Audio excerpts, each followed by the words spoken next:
This is eCoffee with Experts, where marketers and founders share what's actually working in SEO, AI, and digital growth. Grab your coffee and fuel your mind as we chat with top minds about their wins, struggles, and lessons you won't find in a blog post. Brought to you by Digital Web Solutions, we bring real talk to help you grow your business, one episode at a time. Let's get started. John, in the SEO search marketing industry as a whole, it seems like things are a year into being shaken up with AI and LLM search functions and things like that. And we'll get into some of the research that Stella Rising has put together. But what mindset do you feel is outdated as an industry? It's no longer relevant to the world we're living in now. Yeah. I mean, I think that ultimately thinking of SEO as purely a complete direct response, measurable sort of thing that we're doing is the mindset that I think we need to evolve out of. It took SEOs a little bit to evolve into positioning it like this is how much we're making off of this. And ultimately that has been the backbone of our communication, of our impact for clients, is we speak very much about how much we're bringing them from a direct ROI perspective and the business impact we bring. With GEO, we're seeing the manifestation of like our effort often be purely the brand mention. And then what happens, right? Then they go into that multi-touch sort of like attribution black box of, do they go and search the brand in organic and then come in via a brand search? Do they go search brand search and come in via a paid search ad? Now, paid search is getting the credit for that, which started in AI.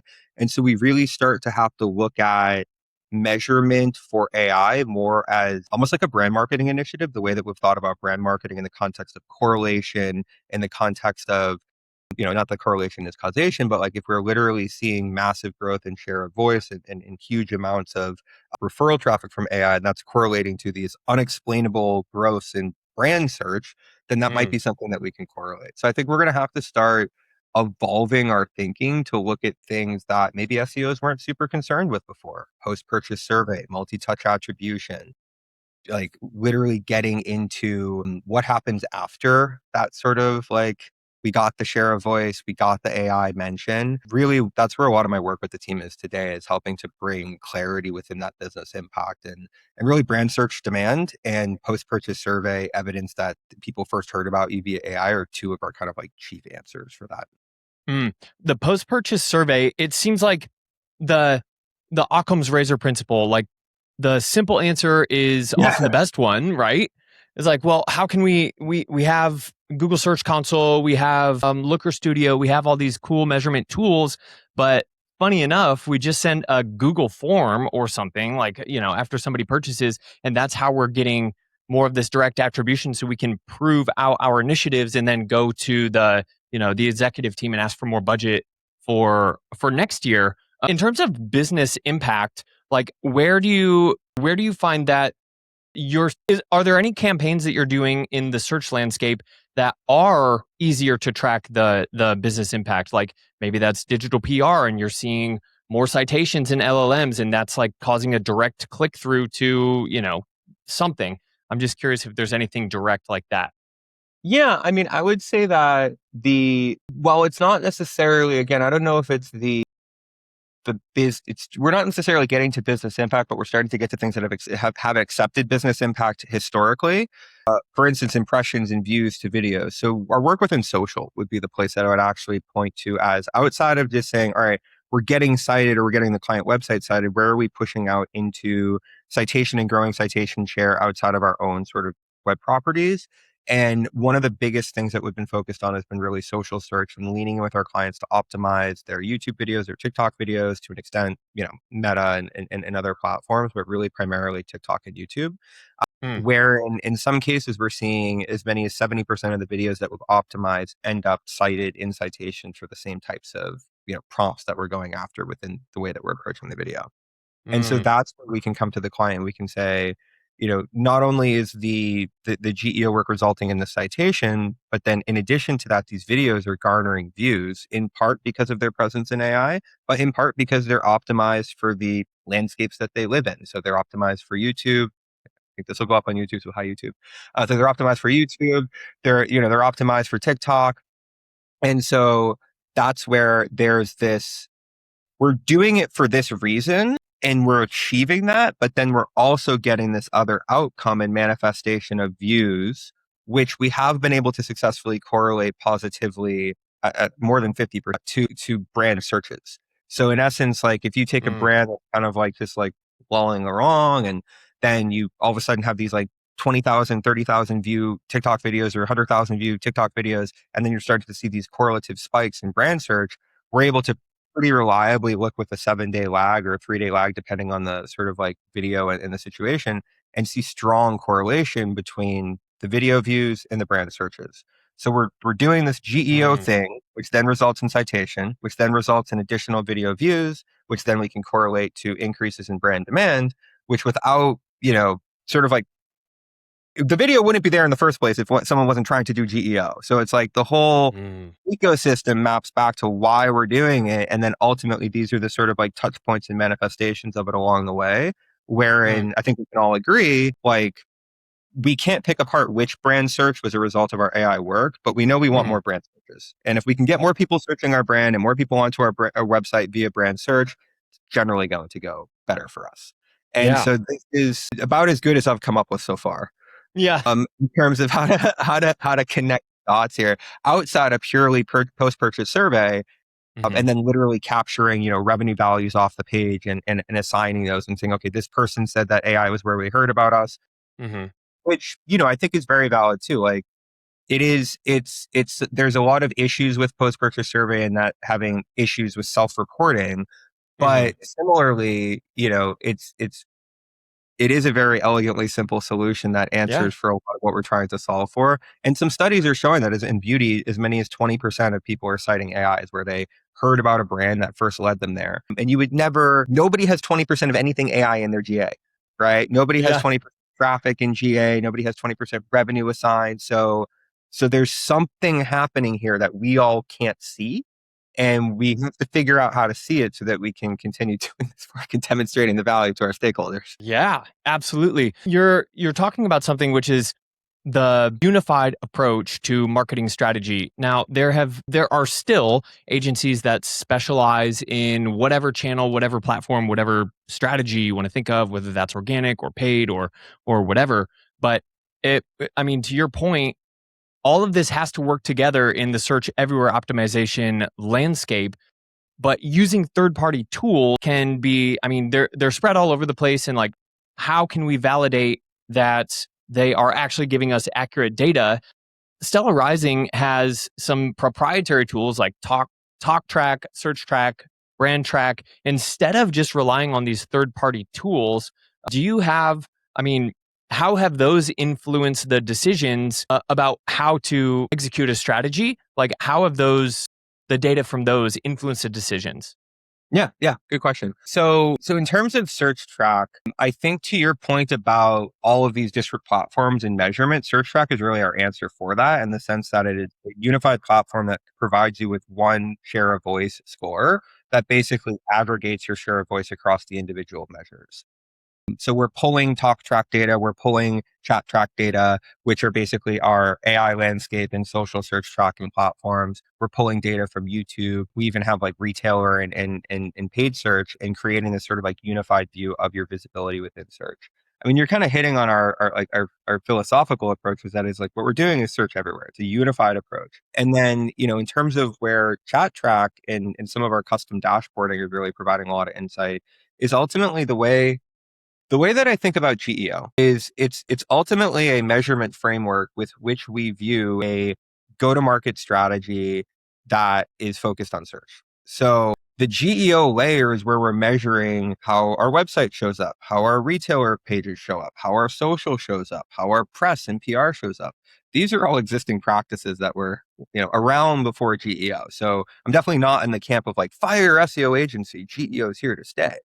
But it's also not like, hey, nothing's new, because the reason we're doing and the reason these teams now need to talk to each other, right? It's like do or die that these teams all speak to each other in a way that hasn't been so important before.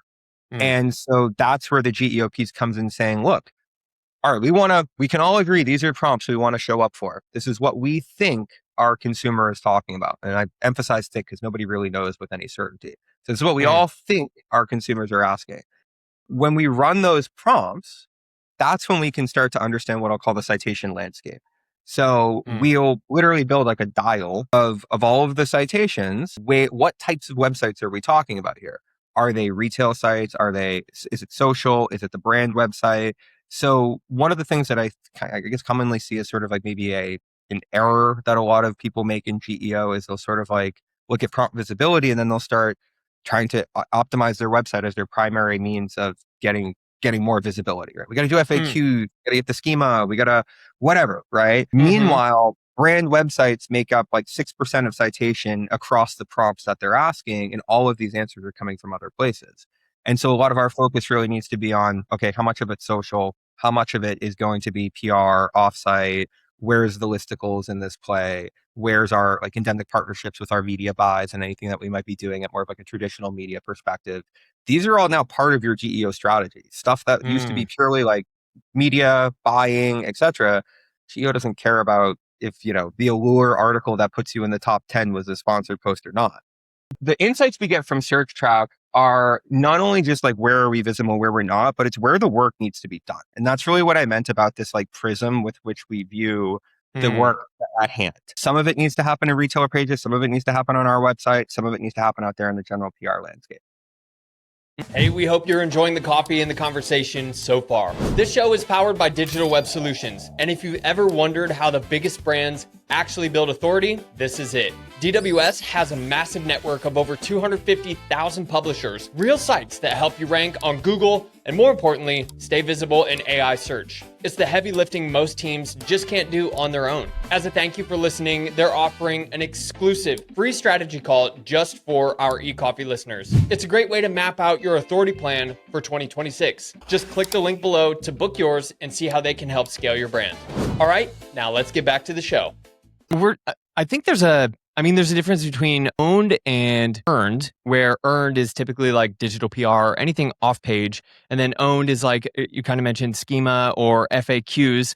And historically in SEO, we'll have the technical plus those two, earned and owned, as the three-legged stool. And I think it seems like LLMs are weighting more heavily toward the earned media, like having third party sites and publications actually, say good things about the brand. With some of the larger clients that you have, I mean, even on the Stella Rising website, there's Coldwell Banker, which is like one of the testimonials there. Where do you find the most impact? Is it from these kind of earned off page, campaigns? So look, I think it's both. I think your observation is absolutely astute, and like most of the work to be done is ultimately off of the website. Yeah. And that is where we certainly help to collaborate with our clients. But in the same token, I think in maybe some of our like bigger beauty orgs, as an example, those are places where they're looking to us for the data and insights to then bring those recommendations to the appropriate stakeholder team to then go action upon it. And so in a big org, like let's say, imagine the world's biggest beauty organization. So in that org, they've begun to shape this awareness that this PR element is a huge thing for them. And that happened over the last year of focus on GEO auditing, testing, analysis, etc. Out of that, we've identified that something like 40% of all citations across 5,000 citations we analyzed for this beauty enterprise come from Condé, Nast, and Hearst. And so it's like, okay, so not only do we know it comes from media, but we know a huge share of it comes from a particular subset of media. And this makes sense when you think about who owns all the beauty pubcos, right? So it's like Allure, Cosmo, etc. So these are the sources of citation in this category. And now the way that so first off, there is a need state for businesses like ours to simply even make brands aware that that's where it's happening and provide the strategic insight of like, this is the lane. Then where we go with that is literally partnering with them on deeper, like what type of articles is it? Is it features? Is it sponsored posts? Is it affiliate posts? That's where we can really start to understand. Some of our anecdotal evidence points toward like, it makes sense. Like affiliate posts over sponsored posts seem to be cited more frequently. And so those are the types of places where we're doing a lot of analysis, we're bringing insights, and then we're also able to then, maybe not with that particular org, but other orgs partner in literally guiding their PR teams, providing, here's the sites that we want to go get targeted. Here's the listicles that we need. In some cases, we may even be able to help support clients and take a budget to go and get some of those listicle placements for them. So I think it depends on the nature of the client. In many cases, it's more about education and kind of like identifying opportunities for us and then educating the client on where their stakeholders need to be focused as a team to then go and engage with those situations and make sure that they're, and like, honestly, when you talk to a beauty brand, you're like, hey, did you guys know that you need to be in that top 10 allure thing for best skincare brands? They're like, yes, I definitely knew I wanted to do that because I'm a skincare why brand. not? Yeah, of course. Right. So like, some of these are not necessarily earth shattering, revelations for these brands, but they didn't necessarily know that it's the driver of the citation and the answer across these prompts, right? They knew it's something they wanted to do. So what we're doing is we're connecting the initiatives, we're connecting the dots. And like I said earlier, giving a big group of people who maybe didn't used to all have to sit around the same table and talk about what the goal is, a good reason and clarity in that collaboration. This is, I mean, it keeps coming back to the Occam's razor principle. Like you said, it's not earth shattering. Like, of course you want to be in these publications, or of course you want to be in, like or Vogue or Cosmopolitan or whatever, if they have any listicles. But I think what is interesting is to show like the actual weight distribution of like, dude, if you're not in this one, like you might as well light your money on fire if you're trying to go get other citations, that are not being pulled in. Like that's it. Yeah. So if they're not being pulled in, that's exactly it. So if you're like, I'm going to go and I'm going to approach this publication and say, I want you to write me a listicle because I hope that listicle will rank, this could be a path to wasting a lot of money. And I won't take credit for this study, but actually, like, one of our partners, Otterly, who's like one of the coolest AI. We have our own tools, but they're cool in terms of AI tracking tools. And so he mentioned, I don't even know if it was his team or somebody else that they work with, they did a study, an experiment where they made up a company and they went out and bought listicle placements. So not net new ones, but the ones that were already sourcing citation for that space. It's like, what are the best companies for this? And then they like pulled all of the listicles that were generating those answers and then just went and bought placements in them and made their made up company start showing up in these AI answers.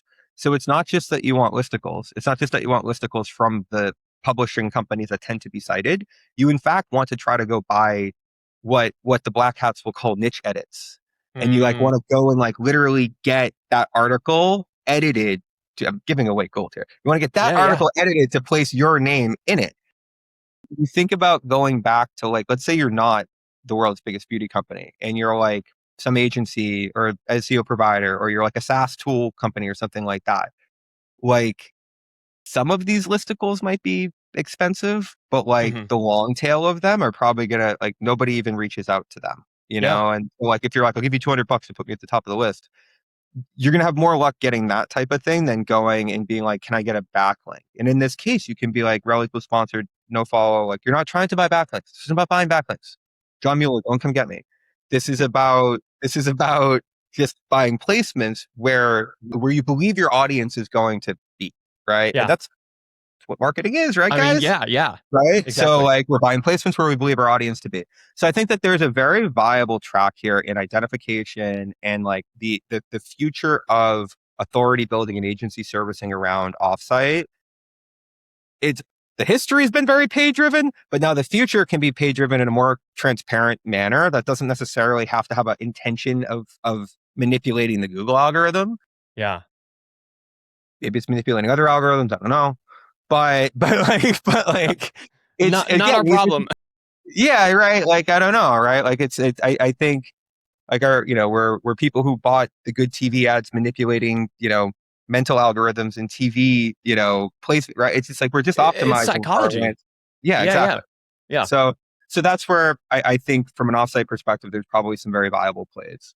Well, it's very interesting because we're talking about like, what are the rules of the game? And if we basically you're saying like the black hat or like the niche edits or whatever, they are considered as such because there are clear rules. Like you said, John Mueller, I think that's his name. But there are clear rules, right? Of like, okay, this is what you can't do, shouldn't do. But in the AI space, there are not clear rules. It's pretty ambiguous. And you have folks like Otterly who are going out there and experimenting and testing things to try and define the rules. But I don't think it's manipulation if there are no rules and guidelines, right? It's just like, well, this works and this maybe doesn't work. Yeah. I mean, the listicle thing is not going to go anywhere because it's ultimately maps back to like them not wanting to burn a bunch of compute to go and like build a list of what 100,000 people are saying about something. They'll just be like, well, here's 10 listicles saying these are the best things. And it's basically an amalgamation of that, right? It's a corroboration engine, which is another buzz phrase I usually use to talk about this stuff is like, that's why it's so much about offsite. It does mean that you still have to have your site in the mix, right? So like it needs to be that you're saying the thing about you and that other people are saying it about you. You're validating it and then the external like world is validating it. And then coming back to the own piece, like there's a lot of stuff that gets pulled in that's considered part of that corroboration that's technically owned.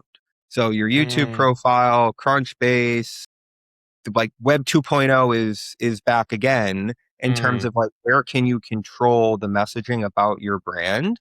Because again, that comes back to corroboration. So even though you own Crunchbase, believe it or not, like it's like if Crunchbase says you guys are known for this thing, right? And then these 15 other web properties say you're known for this thing, it's a little like corroboration wheel. And like, yeah, is there probably some sort of demoting aspect of the fact that like maybe the model knows that you control these web properties? Maybe. But kind of like, I don't know how much. Yeah. Because like, it's really like, how often do I see this thing about this brand? Yeah. And so that's one of the other sort of like under leveraged concepts is like thinking about, I don't know why this came to mind, but like if you're a dispensary, like what's going on your weed maps and your Leafly and all these other like, there are other profiles and places that you control your presence in a real world context. I'm not talking about like what's your Manta or, your Hot Frog profile, right? Like I'm talking about the stuff that people actually look at. Yeah. That's where you should be thinking about, well, what is the messaging and how does that connect to my GEO strategy? And how does this, talk about what I am and who I do? And how does that corroborate the ideas and signals that I want Google and other AIs to have about me on my webpage? And I mean, we're speaking about algorithms, tech algorithms, but there's also the psychology algorithm of humans. Like as tech evolves, the human psychology tends to be driven by the same things, like toward pleasure, away from pain, the latter more than the former. And understanding those, like even just understanding, I mean, as you mentioned, weed maps, knowing the customer and knowing like where their head is at when they're searching for specific things, like that's an algorithm that will, if you can understand the human psychology, like that will pay over and over again, and it will bypass kind of all these technological advancements. There's a couple of things that I wanted to get into on that strain, and you can tell me which direction we'll go. One is what does a content strategy look like in this new era? Like where does budget go? How do you think about topics? What do campaign cycles look like? And the second thing, more from my own, personal curiosity, it's not in our sheet, but are you thinking about in-person sort of like guerrilla style marketing, like, stunts, anything like that? Like, does that play in? And is it even more relevant now because algorithms can be manipulated and black-hatted and, all of that stuff? So that second one is just something I'm thinking of more and more, like not even just billboards, but like, like street performers or brand activations. You're thinking, for sure.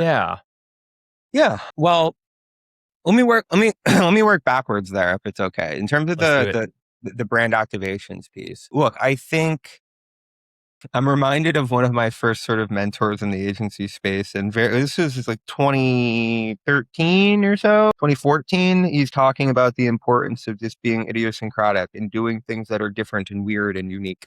And how, in a world where everyone has kind of figured out to put the keyword in the title tag, like how do we make our brand stand out? And that guy's name's Mike Levin. So anyway, Mike Levin's pretty cool. So Mike Levin taught me this, and I'm sort of thinking about that for a long time. And I do think this concept of like having some sort of real differentiation or having some sort of fun thing that you do that gets people talking about you is valid. I've had several clients do stuff like that leads to a bunch of press links, and those press links tend to drive a lot of value for them. So there's that component of it. There's also this like, putting our tinfoil hat on for a second. I don't even know. It kind of was validated in the leaks, but like Dan Shore, for example, has for decades been talking about the correlation between brand search, like how many people are searching your brand name and then your non-brand rankings. And like, so like this idea that like Google sees that people are interested in your brand, thus trusting your brand more. I believe is true.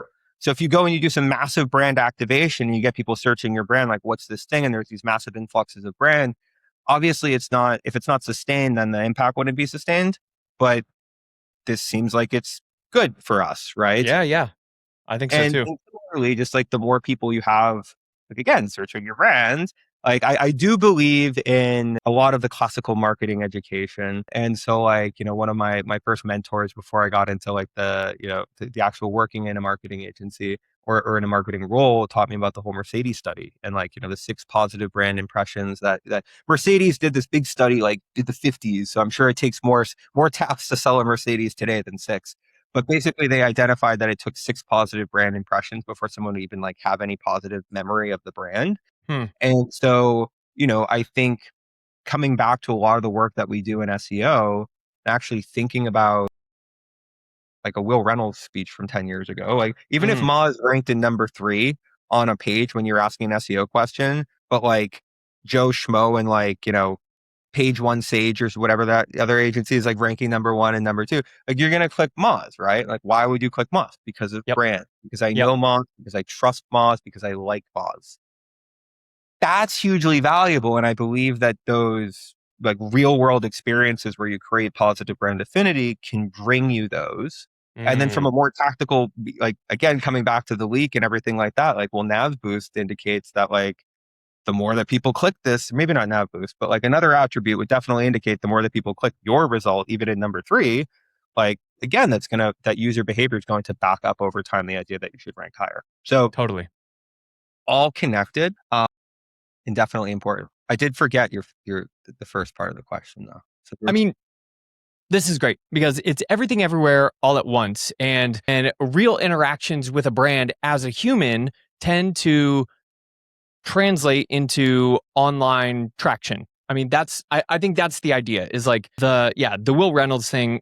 First of all, awesome dude. I'm getting married. Side note, I'm getting married in Brazil this fall, and in this past spring, I saw him give a presentation at SEO Week in New York, and he has some specific Brazilian tattoos, and so I went up to him, and that's what we connected on. He absolutely loves Brazil. So I have yet to invite him to the wedding, and it's less than 3 months away. So I need to get on that. Will, if you hear this, you're invited. But everything everywhere all at once. And the second question to that, besides the brand activation and the in-person interactions with brand, is how do you think about content strategy in this new era? Yeah. I mean, look, if in relationship to the biggest thing about content strategy in this new era is the ability to, I know everyone's going to be like, but like to scale, right? And to do more content, right? And that's the biggest conversation that we're having right now. But other than that, in terms of the way that we're actually thinking about content for this, it changed one big thing for me. It emphasized the importance of information gain. We were always talking about information gain, again, citing all the homies. Like I think Cyrus Shepard was probably like the first person I remember to really talk about this concept, like answering that question, and then the next 10 questions that are implicit based on this concept. And so like, that you, which is a little different than information gain, but essentially that if we're going to bring content in a world where most of the world's basic who, what, when, where questions are already answered at the top of search results by AI, like you have to be coming with something. You have to be coming with something of value. Now, this has always been true. And hear my friend Lillian in my head just being like, this is nothing new, John. Right. Yeah. So it's like, of course. However, it's again, if the answers are being surfaced in the literal thing that can generate the answer in the first place, it has like a higher importance. Right. Like the Google search result page was designed to surface individual meaning, not necessarily generate it from the get-go. Now that Google is generating the meaning and answer on its own based on reading everyone else's crap, it's furthermore incumbent upon us and important that we give it something new so that we can earn our way into getting the citation or mention in the first place. Mm. And so for me, that means, okay, what does that mean from an actual strategy perspective? That means we have to bother our clients more than we ever have before. I'm having Yeah. more conversations about like, I need your data, I need your R&D, I need your studies, I need to sit down with your SMEs, I need you to give me this, I need to interview you, I need your time, I need. It's like, Yeah. we have to basically like squeeze all of the information out of the clients into ways that we can then digest. And then practically, I understand everyone at this point is largely using AI to generate whatever it is that we're generating for our clients, right? It has to be in there because if you're just using AI to generate articles about like who, what, when, where crop, like it's the same stuff that Yeah. everyone has. And it's Yeah. like, not only will it not do anything for you, it will likely damage your site over time if you just do that and a lot of that. And so you really have to be bringing content that is uniquely valuable. This is a classic, helpful content update type advice, right? Your site should be uniquely valuable and helpful to searchers. And that, again, that job becomes harder when everyone has the same tool to do pretty helpful content. Yeah. Yeah. Yeah. You Yeah. know? Totally. And now the bar is like up here for like that to be really valuable. So those are some of the ways it's garnering information gained through interviewing clients and getting stuff from them. I've never even there's tools out there to do this. People have built tools. I've never had to use a tool. I just like set up a call with people and interview them.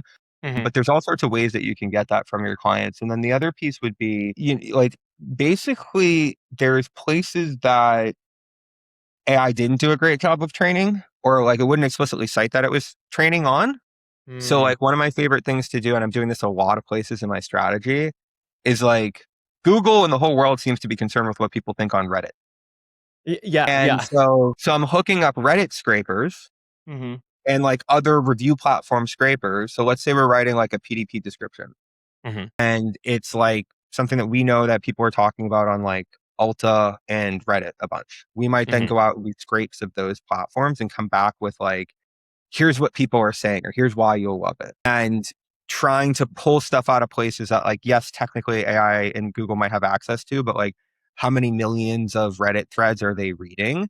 But if you go out and you scrape these social landscapes, you pull in YouTube transcripts, whatever, very targeted stuff that then helps to support and like isn't commonly going to come back in whatever, you say, ChatGPT, write me an article about this thing. Yeah. Right? Yeah. It doesn't have those things.